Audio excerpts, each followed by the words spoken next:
Baik, saya mencoba untuk membuat ini menjadi pendek. Saya lebih akan cerita apa yang terjadi dan kira-kira kenapa kita perlu melakukan kebiasaan baru dan tantangannya. Mungkin saya tidak akan bisa menjawab terkait dengan strateginya karena ini sesuatu yang $1 million question juga dan mungkin perlu diskusi lebih lanjut. Tapi saya akan mencoba melihat beberapa tantangan yang perlu kita diskusikan bersama bagaimana cara mengatasinya. Bapak Ibu sekalian, mahasiswa, rekan-rekan mahasiswa baru yang saya cintai, terima kasih sudah bergabung di dalam sesi ini dan saya akan mencoba untuk sharing beberapa hal terkait dengan kebiasaan baru. Jadi ini agak panjang sebenarnya, tapi karena diminta pendek, saya akan mencoba membuatnya menjadi singkat. Kalau ada pertanyaan akan kita diskusikan lebih lanjut. Ada 3 hal yang ingin saya sampaikan, kenapa kita perlu kebiasaan baru, kemudian apa saja yang harus kita lakukan, kemudian bicara tentang tantangan adopsi kebiasaan baru. Untuk yang pertama, saya akan mencoba memutarkan sebuah film pendek. Apakah bisa didengar suaranya?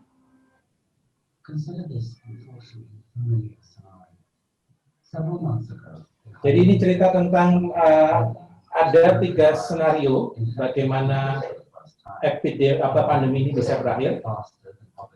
Menurut muncul Pak, belum muncul. Adanya herd immunity. Videonya belum muncul Pak. Kenapa? Videonya belum muncul, masih slide ini yang muncul. Oke, sebentar. Berarti saya harus stop sharing dulu. Mohon maaf. Ya, di stop sharing dulu, kemudian diulang sharing dengan mengklik videonya, Pak Doni.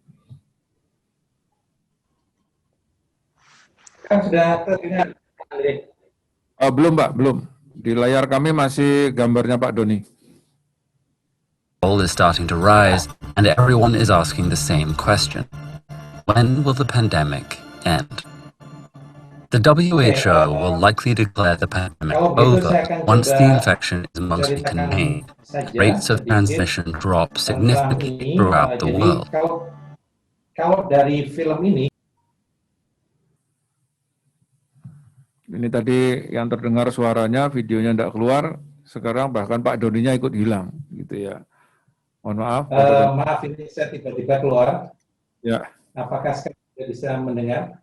Ya, sudah Pak, silakan. Oke. Baik.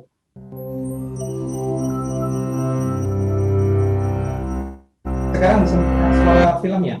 Consider this unfortunately familiar scenario. Several months ago, a highly infectious, sometimes deadly, respiratory virus infected humans for the first time. It then proliferated faster than public health measures could contain it. Now it's starting to rise, and everyone is asking the same question. When will the pandemic end? The WHO will likely declare the pandemic over once the infection is mostly contained, and rates of transmission drop significantly throughout the world. Exactly when that happens depends on what global governments choose to do next. They have 3 main options: race through it, delay and vaccinate, or coordinate and crush. One is widely considered best, and it may not be the one you think. In the first, governments and communities do nothing to halt the spread and instead allow people to be exposed as quickly as possible. Without time to study the virus, doctors know little about how to save their patients, and hospitals reach peak capacity almost immediately. Somewhere in the range of millions to hundreds of millions of people die, either from the virus or the collapse of healthcare systems. Soon, the majority of people have been infected and either perished or survived by building up their immune responses. Around this point, herd immunity kicks in, where the virus can no longer find new hosts, so the pandemic fizzles out a short time after it began. But there's another way to create herd immunity without such a high cost of life. Let's reset the clock to the moment the WHO declared the pandemic.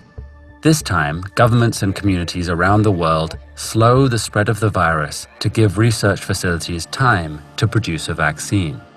They buy this crucial time through tactics that may include widespread testing to identify carriers, quarantining the infected and people they've interacted with, and physical distancing.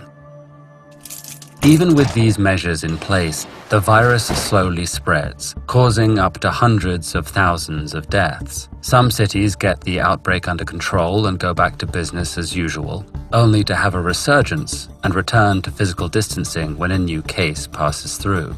Within the next several years, one or possibly several vaccines become widely and hopefully freely available thanks to a worldwide effort. Once 40 to 90% of the population has received it, the precise amount varying based on the virus, herd immunity kicks in, and the pandemic fizzles out. Let's rewind the clock one more time to consider the final strategy: coordinate and crush. The idea here is to simultaneously starve the virus everywhere through a combination of quarantine, social distancing, and restricting travel. The critical factor is to synchronize responses. In a typical pandemic, when one country is peaking, another may be getting its first cases. Instead of every leader responding to what's happening in their jurisdiction, here everyone must treat the world as the giant interconnected system it is. If coordinated properly, this could end a pandemic in just a few months, with low loss. Saya tidak menyelesaikan, tapi dari situ kita bisa melihat sebenarnya kita punya 3 pilihan. Herd immunity pastinya. Tadi herd immunity itu akan tercapai baik secara natural atau dengan menggunakan vaksin. Yang ketiga, opsi yang ketiga itu sebenarnya kita sudah tidak punya saat ini, karena ini seharusnya dilakukan pada saat pandemi COVID-19 ini masih ada di few countries saja. Kita bisa mengkonten di beberapa negara dan kita akan bisa mengakhirinya. Saat ini window opportunity-nya sudah habis. Tapi atau mungkin kalaupun ada, kita bisa melakukan lockdown secara global 2 kali masa inkubasinya, dan itu orang benar-benar di freeze untuk tinggal di rumah, tidak ada interaksi. Secara teoritis itu bisa menghentikan tanpa harus tercapai herd immunity. Tetapi kemudian ini adalah sesuatu action yang mungkin impossible dilakukan. Yang ketiga, dan mungkin menjadi kombinasi diantaranya karena mutasi virus, kalau kita bicara tentang menggunakan teori Darwin, mereka yang bisa tetap ada itu adalah yang bisa fit dengan lingkungannya. Jadi kalau menggunakan teori Darwin, dan ini juga sudah terbukti pada pandemi 1918, virus itu akan mengalami mutasi menjadi lebih tidak letal. Tetapi kenapa tidak letal? Karena dia harus bisa tetap hidup atau tempat hidupnya, yaitu manusia, harus tetap tidak mati apabila dia ingin bisa meneruskan ke orang lain jinnya.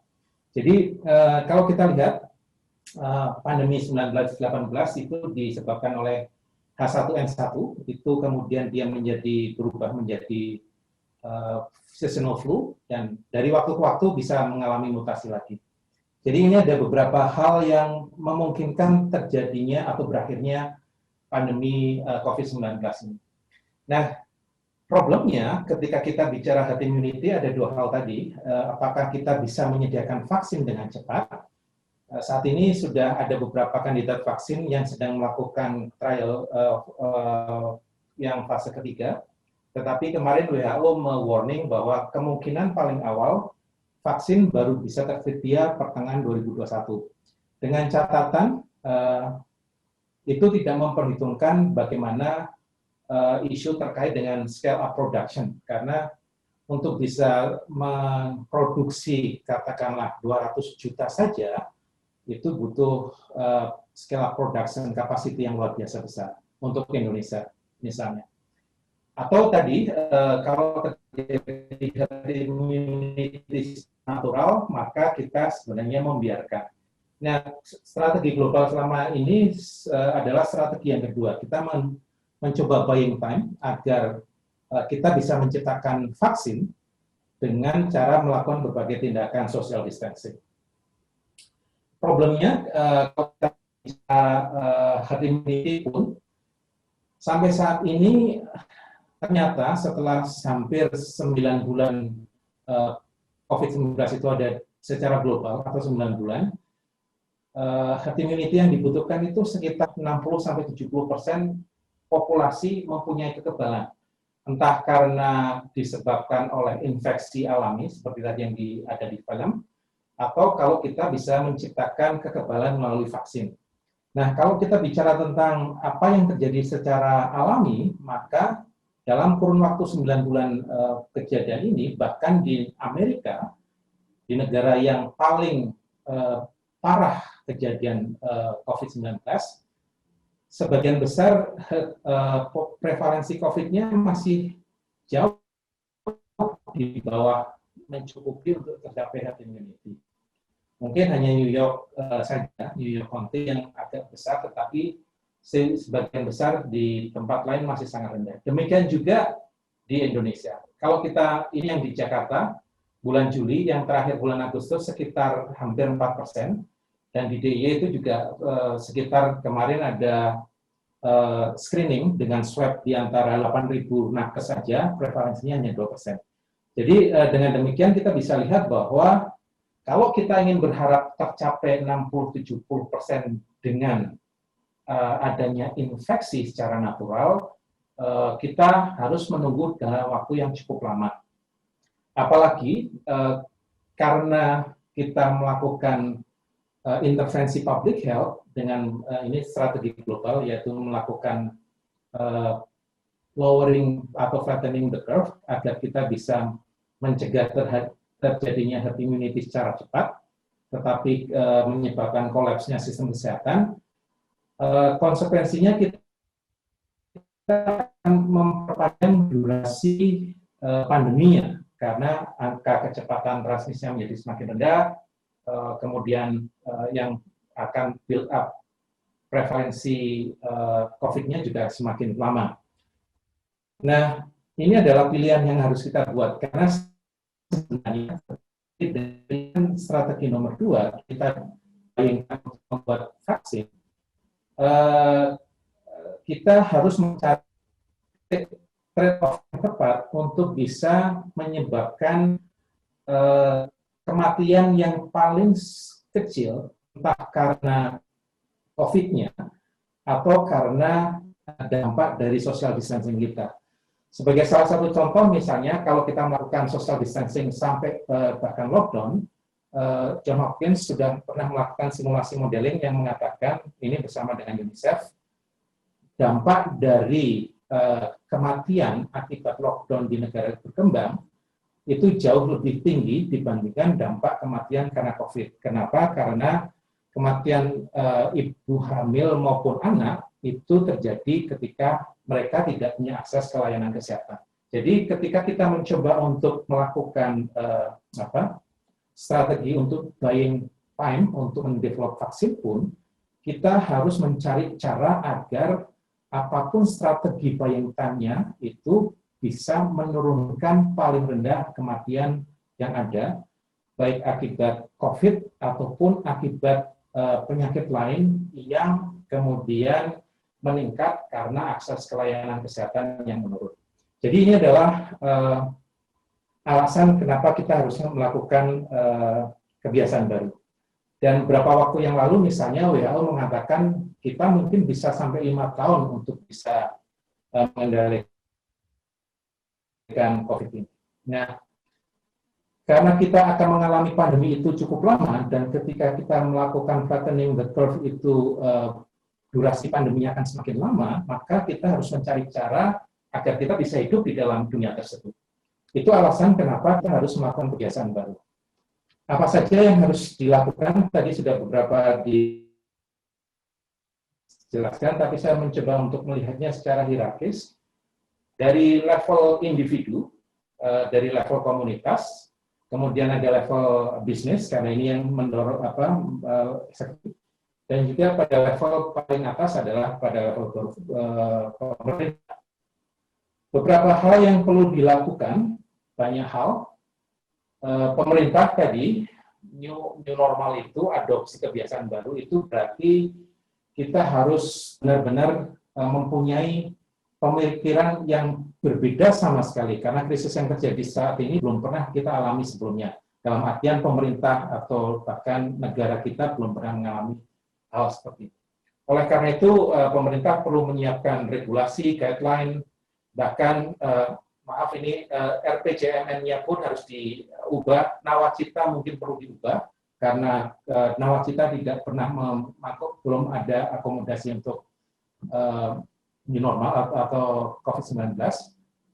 Hal yang paling sangat penting juga pemerintah perlu melakukan building trust. Ini sesuatu yang pemerintah punya kapasitas untuk itu. Di samping safety net, law enforcement.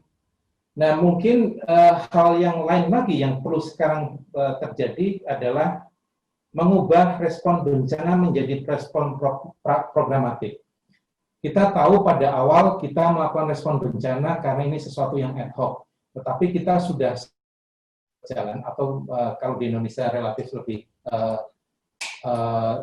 sebentar, tetapi kemudian kita perlu juga bisa yang tadinya respon bencana, yang resource-nya ad hoc, harus memasukkan ini ke dalam bisnis proses pengendalian penyakit. Jadi harus ada respon yang sifatnya lebih programatik, mengatur sumber daya, alokasi resources, dan seterusnya. Kemudian new normal berarti tidak berarti kita melonggarkan aturan, tetapi bagaimana kita bisa mengatur intensitas social distancing. Tadi Bu Kirana menyebutkan ada saatnya kita bisa melonggarkan, ada saatnya kita harus melakukan pengetatan atau menginjak rem terkait dengan social distancing. Dan yang paling penting adalah peningkatan dalam situasi seperti ini adalah peningkatan kapasitas surveillance. Karena ini salah satu cara yang paling awal atau paling terdepan untuk bisa mendeteksi kasus dan memutus rantai penularan. Di sektor bisnis, saya rasa ini yang perlu kita dikembangkan. Ada pengembangan protokol, ada training, implementasi, dan perlu ada sertifikasi, akreditasi, dan surveillance. Ada perlu orang yang memonitor implementasi, karena salah satu resiko dari bisnis adalah ketika mereka harus melakukan implementasi, untuk menginjak rem itu resiko kehilangannya juga sangat besar, dan mereka cenderung untuk bisa update terhadap itu. Sehingga harus ada badan yang bisa melakukan monitoring, mensertifikasi bahwa mereka mengimplementasi itu dengan tepat, dan kemudian juga bisa memastikan sesuai dengan regulasi pemerintah. Pada sisi masyarakat, saya rasa COVID ini benar-benar mengubah atau merombak atau bahkan mendekonstruksi nilai sosial yang ada di Indonesia terutama. Kita tahu bahwa Indonesia itu komunitas yang komunal, yang selalu berkumpul dalam banyak hal, tetapi dengan adanya COVID ini justru kita harus menekankan social distancing. Dan ini menyebabkan nilai sosial itu kemudian tercerabut dari akarnya. Oleh karena itu kita perlu mencoba untuk menciptakan nilai sosial baru, bagaimana bisa menggerakkan masyarakat, menjaga sosial kapital, menjaga kohesi sosial, dan pada akhirnya juga surveillance menjadi hal yang penting di sini. Pada level individu, tentu saja ini adalah paling depan, kita harus membuat individu itu sadar bahwa mereka itu adalah risk bearer-nya. Ini konsep yang sebenarnya banyak pada level korporasi, terutama di tambang, di mana kalau setiap aktivitas itu menimbulkan risiko, dan risiko itu dimiliki oleh masing-masing individu. Saya rasa ini menjadi hal yang penting. Kami sendiri di UGM, kita mencoba membuat intervensi pada dua level ini, di level individu maupun di masyarakat, dengan mencoba menciptakan guideline. Ini pernah kita launch pada awal-awal pandemi dan sudah dialihbahasakan menjadi 10 atau 11 bahasa daerah, karena ada permintaan dari berbagai macam komunitas di Indonesia. Dan ini menjadi salah satu cara agar kita bisa mencoba untuk memberikan informasi yang otoritatif dan bisa masuk ke dalam rumah tangga, karena selama ini ada banjir informasi. Kemudian Pak Riris, mohon maaf, waktunya 1 menit lagi, Pak. Oke. Kemudian ada juga pada level komunitas juga demikian. Nah, tantangan kebiasaan baru itu ada 4, meskipun ini bukan eksklusif ya, tetapi sesuatu yang muncul nampak. Ada informasi yang tidak koheren, ada ketidakpastian situasi, ketidakkonsistenan implementasi pengendalian, maupun ini yang saya sebut demokratisasi penanganan pandemi. Pada sisi informasi, ada infodemik, saya rasa Anda semua sudah tahu. Ada isu komunikasi resiko yang buruk, ini juga banyak muncul di surat kabar dari pemerintah. Tapi juga literasi media yang cukup buruk karena saya seringkali mendapatkan pertanyaan, dalam tanda petik, pertanyaan bodoh dari wartawan ketika misalnya pemerintah membuat guideline baru untuk mengganti definisi operasional dari probable, dari ODP menjadi PDP menjadi probable misalnya. Mereka pertanyaannya, apa pemerintah tidak punya isu yang lebih urgent daripada membingungkan masyarakat. Jadi media juga tidak punya literasi yang memadai, dan pada akhirnya akan memunculkan stigma yang besar di masyarakat.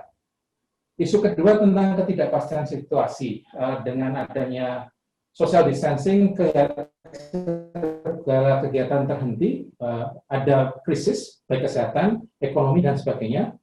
Ada isu diskoneksitas sosial, dan pada akhirnya karena lama ada kelelahan psikologis, dan ini juga bisa menimbulkan risk behavior.